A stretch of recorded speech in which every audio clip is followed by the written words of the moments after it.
আগামী ফেব্রুয়ারিতেই ত্রয়োদশ জাতীয় সংসদ নির্বাচন অনুষ্ঠিত হবে বলে বিশ্বাস আইন বিশেষজ্ঞদের। তবে নির্বাচন অংশগ্রহণমূলক হবে কিনা তা নিয়ে ভিন্ন মত রয়েছে তাদের।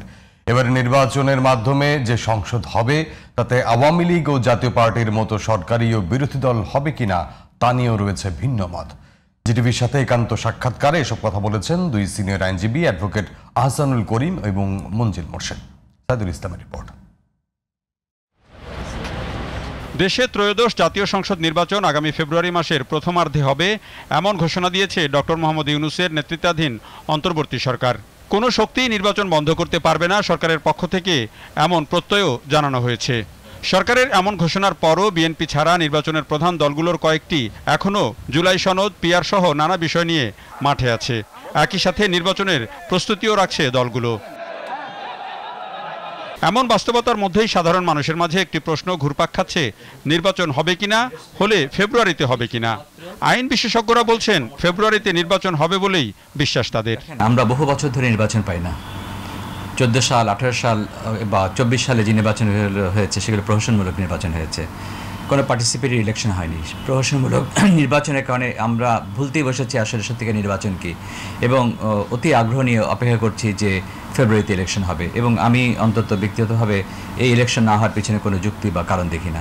যেহেতু উনি এখন বৈধতা নিয়ে চিন্তা করছেন, ওই জন্য আমি মনে করি যে ওনার নির্বাচন উনি দিবেন এবং নির্বাচন দিয়ে উনি এই যে কর্মকাণ্ডগুলো করেছেন এটা বৈধতার আলোকে নেওয়ার চেষ্টা করবেন। আমি মনে করি সেখানে নির্বাচনের বিকল্প কিছু নাই। যদি বিকল্প রাস্তায় কেউ যায় তাহলে বাংলাদেশের অবস্থা খুবই খারাপ হবে। আওয়ামী লীগ, জাতীয় পার্টি বা বাম দলগুলো নির্বাচনে না আসলে বা আসতে না পারলে সেই নির্বাচন কি অংশগ্রহণমূলক বলা যাবে? কিংবা আগামী সংসদ আওয়ামী লীগ বা জাতীয় পার্টির মতো বিএনপি জামায়াতের সমঝোতার হবে কিনা এমন প্রশ্নও ছিল তাদের কাছে। আওয়ামী লীগের সময় আওয়ামী লীগ 14 দল, জাতীয় পার্টি ওই লাইনের এরা নির্বাচন করেছে, অন্যরা নির্বাচন করে নাই। এই জন্য কিন্তু নির্বাচন গ্রহণযোগ্য হয় নাই, বলা হচ্ছে একপক্ষ নির্বাচন। তো একই অবস্থা যদি এবারও হয় যে বিএনপি জামাত ওনারা নির্বাচন করছেন কিন্তু অন্য কেউ নির্বাচন করতে পারছেন না আওয়ামী লীগ, জাতীয় পার্টি, তাহলে কিন্তু ওই ক্রাইসিস থেকেই যাবে। এবং এই ক্রাইসিস থাকার কারণে আমরা যেটা মনে করছি যে একটা উন্নতি হচ্ছে রাজনৈতিক, সেই উন্নতি হবে না। সেটা আমি মনে করি না।